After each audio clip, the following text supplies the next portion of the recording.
ایک بوڑھی خاتون تھی، بیمار بھی تھی اور غریب بھی تھی. بڑے پیسے جوڑ جوڑ کر اپنے بچے کو باہر بھیجا کہ بیٹا باہر جائے گا تو کما کر پیسے بھیجے گا. بیٹا باہر گیا، جا کر ماں کو اس نے تھوڑے دنوں بعد ایک خط بھیجا.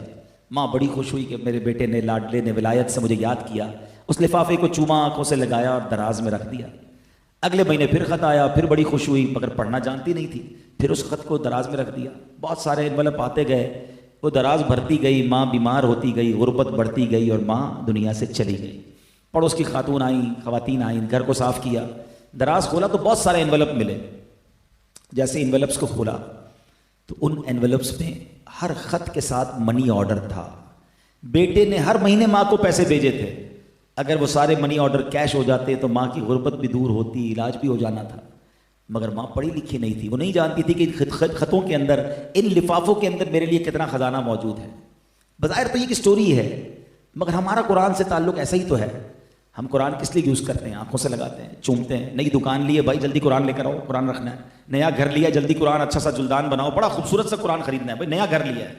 اچھا پھر نیا کاروبار، یار ختم قرآن کرانا ہے تاکہ کاروبار میں برکت چاہیے. گھر میں ختم قرآن کرانا ہے، اور اس میں بھی ہم نے دیکھا کہ ختم قرآن میں بھی جس کے گھر میں ختم قرآن ہے وہ نہیں پڑھ رہا ہوتا ہے، وہ بچوں کو بٹھا دے گا تم پڑھ لو، ساری برکتیں تم لوگ لے کر آؤ میرے گھر میں قرآن کھولنے کے لیے رمضان میں کھولوں گا. سچ بتائیں ہم صحیح کر رہے ہیں قرآن کے ساتھ؟ کیا اس لیے قرآن ہمیں دیا گیا، اس لیے یہ نازل ہوا ہے؟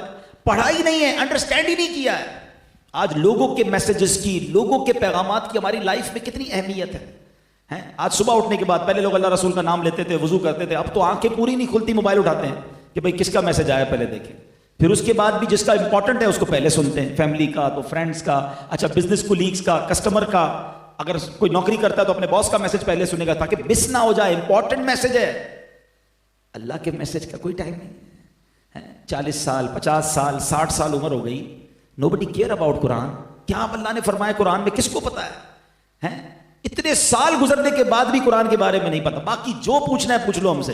اس ملک میں رہ کر آج افریقہ کے کیا حالات ہیں، امریکہ کے کیا حالات ہیں، سیاست کیا کہتی ہے، اسپورٹس کیا کہتا ہے. $1 خریدنا نہیں، روز ڈالر کا ریٹ معلوم ہوتا ہے. سونے کا ایسے ریٹ معلوم کریں گے جیسے کانیں لی ہوئی ہیں سونے کی. ہر چیز کی معلومات رکھنی ہے، لیکن قرآن کے بارے میں نہ سمجھنے کے لیے کوئی تیار ہے، نہ ٹائم دینے کے لیے تیار ہے. میں آپ سے پوچھتا ہوں، یہ جواب چلے گا اللہ کی بارگاہ میں جب ہم جائیں گے کہ یا اللہ قرآن اس لیے نہیں پڑھ سکا کہ ٹائم نہیں ملا، بیزی بہت تھا، فیملی لائف تھی، بزنس پہ بیزی تھا.